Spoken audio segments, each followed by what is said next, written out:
Morning, everyone. Welcome to the daily commodities and currencies podcast. We will be updating you regarding the daily updates on the commodities market with the commodities majorly traded on MCX. Continuing with our yesterday's session, that what we saw was there was a slight pressure on the metals complex because of the disappointment over the China stimulus measures. What we saw was all the metals except the base metals, including silver, closed in the red yesterday. Silver was down by around 0.5%, aluminium losing the most by 1%. The primary reason was the majorly the stimulus measures, which was targeted at property markets. China's property markets was still not enough as perceived by the economist, that the growth in China, which is expected to be targeted around 5% in the last quarter, the stimulus measure which were announced was perceived as that could not be enough to shore up its growth above the targeted levels. So that was something slightly negative for base metals, which we saw some pressure also yesterday. However, the exception was gold, because we saw some new highs achieving in gold in yesterday's evening session. The primary reason was the monetary easing stance, which was there from the ECB side. And that has led to some optimism that there will be some further rate cuts by other central banks also. And US is expected to follow with further 25 and 25 basis point rate cuts in the November and December meeting. So that has created some optimism, as well as the Israel-Iran tensions. Although Israel has said that they may not retaliate against its oil facilities and the nuclear facilities, but their retaliation against Hezbollah and Hamas has continued, with also reports that Hamas leader has been killed in the last few days by Israel. So that tensions has still been continuing, although the retaliation against Iran has still not been there from the Israel side. Hence, we saw some support in the gold prices coming up in the evening session yesterday. Overall, higher prices is still creating some concerns that there will be some impact on the physical demand for the Diwali festive season. But from the next month onwards, we are also witnessing a massive surge in the wedding season, where almost 48 lakhs wedding is expected to be planned in the first 3 months of the wedding season, starting November onwards.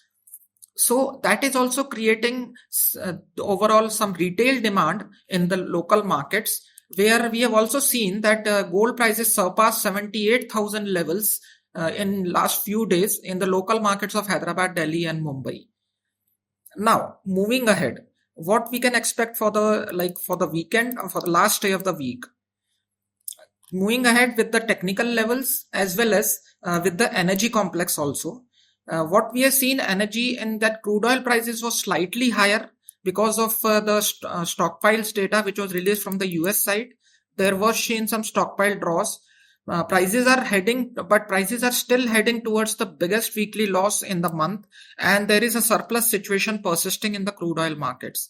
All the three agencies, that is the OPEC, EIA and IEA, have revised down their demand forecast due to China demand headwinds and the slowdown in the China. As long as market does not see any major escalation and disruptions from the geopolitical tensions, oil prices is expected to remain mostly downwards. Now, in continuation with this, our daily podcast, we have also been coming up with our weekly sessions. On Monday, I will be coming up with a weekly session where I will be taking you ahead with some weekly picks also, which will be important to watch for the whole week, and which will be a key trigger for the traders also. So overall, my weekly session will be there on Monday. And finally, now I will be coming ahead with the technical levels for the day. So just starting with gold, what we have seen is a close above 77,000, that is 77,107 levels yesterday. And overall, the trend is expected to remain supportive, where the supports are 76,753 and 76,614 levels. And on the higher side, the resistance is expected at around 77,340 and 77,500 levels. For silver, the closing is 91,744 and the supports are overall 91,184 and 90,780, while the resistance is expected at 92,500 and 92,900 levels. For energy complex, crude oil, the closing was 5897 in the October futures contract, and the supports are 5849 and 5768 levels. Now the resistance on the higher side remains at 5950 and 5981. And for the base metals complex, in copper we see the closing was 814 levels yesterday, and supports were expected at 810 and 807, and overall the resistance expected is to like at around 8.80 and 821.50 levels on the higher side. Other metals also, we can see the zinc closed at 281.90 and the supports expected it's still 277 and 275 levels, and the higher side resistance is 282.60, 283.90 levels. Overall, seeing the today's China macro cues also, that the China's GDP numbers have been slightly downwards from a previous quarter, but it's against as expected. But still, it's below its 5% growth forecast. However, the retail sales and industrial production in China is on the higher side, so that could create some amount of optimism in today's trade. Overall, we would like to end the session here.